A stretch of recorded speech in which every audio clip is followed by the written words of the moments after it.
This happened to me and I can't explain it. Need advice. It started subtly. A coffee mug on the wrong shelf. Keys disappearing then reappearing in plain sight. The kind of stuff you chalk up to being tired, stressed, especially when you've just lost your job. Programming was my life, had been since I was a kid. Now suddenly I was adrift. No routine, no purpose. Just a lot of time to kill in a house that felt emptier than ever. The first thing that really shook me was the whispers. I'd be sitting at my computer, mindlessly scrolling through job boards, and I'd hear it. A faint murmur like someone was right behind me talking too quietly to understand. I'd whip around, heart hammering, but there was never anyone there. Sarah, my sister, told me it was anxiety. You're under a lot of pressure, Ethan. Get some sleep, eat something healthy. Easy for her to say. She had her life together, a stable job at the hospital, a nice apartment. She couldn't understand the feeling of free falling that was consuming me. I started keeping a journal. Not of my feelings, I'm terrible at expressing those, but of the incidents. I needed to prove to myself I wasn't going crazy. October 14th, heard the whispering again. Seemed to be coming from the hallway. October 15th, found my desk lamp on the floor. I swear I didn't knock it over. October 17th, woke up with a strange symbol drawn on my arm in pen. A triangle inside a circle. I don't remember doing it. The symbol started showing up in my dreams, too. Vivid, unsettling dreams filled with dark shapes and echoing voices. I'd wake up drenched in sweat, feeling like I'd been running for miles. Then the news started reporting the disappearances. First, it was just a local story, a young woman vanished without a trace. Then another and another, all within a 5-block radius of my house. The news anchor, a woman with unnervingly perfect teeth, rattled off their names: Jessica Klein, 23, Mark Olson, 45, Emily Carter, 19, each name a cold wave washing over me. I started noticing connections. All the missing people lived on streets bordering the park at the end of our neighborhood, and each disappearance was preceded by reports of unease, of feeling watched. One of the missing, Mark Olson, had even posted on a local online forum about hearing strange noises in his house. I found the post, buried in a thread about neighborhood complaints. He wrote, "It's like someone is inside the wall, scratching, whispering. My wife thinks I'm losing it." The post was dated a week before he disappeared. I felt a chill crawl down my spine. This wasn't just stress. This was something else. I started spending hours online, researching the disappearances, the symbol, anything that could explain what was happening. I found a message board dedicated to unexplained phenomena. I posted about my experiences, omitting the part about the missing people. I didn't want to sound like a complete lunatic. A user named David responded almost immediately. He seemed to know a lot about the symbol, calling it an ancient glyph associated with, well, stuff I couldn't quite bring myself to believe. Rituals, entities, dimensions beyond our own. David urged me to investigate further, to document everything. He said I might be the key to understanding what was happening. Sarah was getting increasingly worried. "Ethan, you need to see someone, a therapist, maybe get some medication." "I'm not crazy, Sarah," I snapped. "Something is happening. People are disappearing. I know you're stressed," she said, her voice soft. "But you're letting this consume you. You need to focus on finding a job, getting back to normal." Normal? What even was normal anymore? Detective Miller called me in for questioning. He was a stocky man with tired eyes and a permanent 5 o'clock shadow. He asked me about my connection to the missing people, my whereabouts on the nights they disappeared. I told him about the strange occurrences, the whispers, the symbol. He just stared at me, his expression unreadable. "Mr. Hayes," he said finally, "I understand you're going through a difficult time, but these are serious matters. We need concrete information, not stories." I could see the disbelief in his eyes. I was just another kook wasting his time. "Mrs. Abernathy lived down the street, an old woman with a hunched back and eyes that seemed to see right through you. I'd always found her a little creepy but harmless. Lately, though, she'd been standing outside my house a lot, just watching. One afternoon I confronted her. 'Mrs. Abernathy, can I help you with something?' She smiled, a slow, unsettling smile that revealed more gums than teeth. 'Just admiring your garden, dear. Such a lovely young man. It would be a shame if something happened to you.' Her words sent a shiver down my spine. 'What do you mean?' I asked, my voice trembling.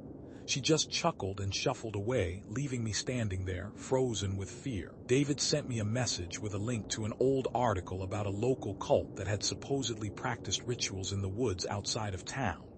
The cult had been driven out in the early 1900s, but the article mentioned a symbol, the same symbol that kept appearing in my dreams, on my arm, everywhere. He told me to check out the abandoned Blackwood Mill. The cult used to meet there, he wrote. I have a feeling you'll find something. I hesitated. Going to an abandoned building alone at night felt like something out of a bad horror movie. But I was desperate. I needed answers. Sarah begged me not to go. Ethan, please listen to me. This is getting out of hand. Let the police handle it. The police don't believe me, Sarah, I said. I have to do this. I drove out to Blackwood Mill late that night. The building was even more dilapidated than I'd imagined. The roof was caved in, the windows were boarded up, and the air was thick with the smell of decay. I crept inside, my flashlight beam cutting through the darkness. The interior was filled with rubble and debris. I could hear the wind whistling through the broken windows, creating eerie, mournful sounds.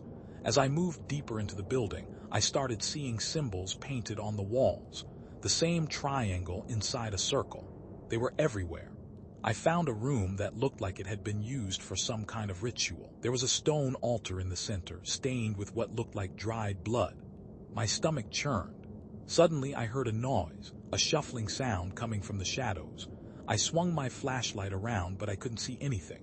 Hello, I called out, my voice trembling. Is anyone there? The shuffling stopped. Then a voice, whispering but clearer than I'd ever heard it before. You shouldn't be here, the voice said. This place is not for you. I spun around, trying to locate the source of the voice. Then I saw it.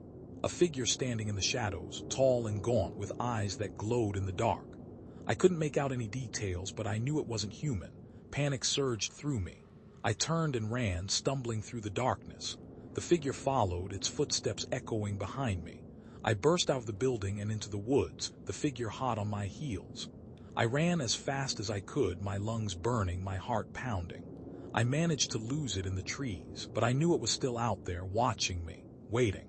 I drove home, shaken and terrified. I didn't tell Sarah what happened. I knew she wouldn't believe me.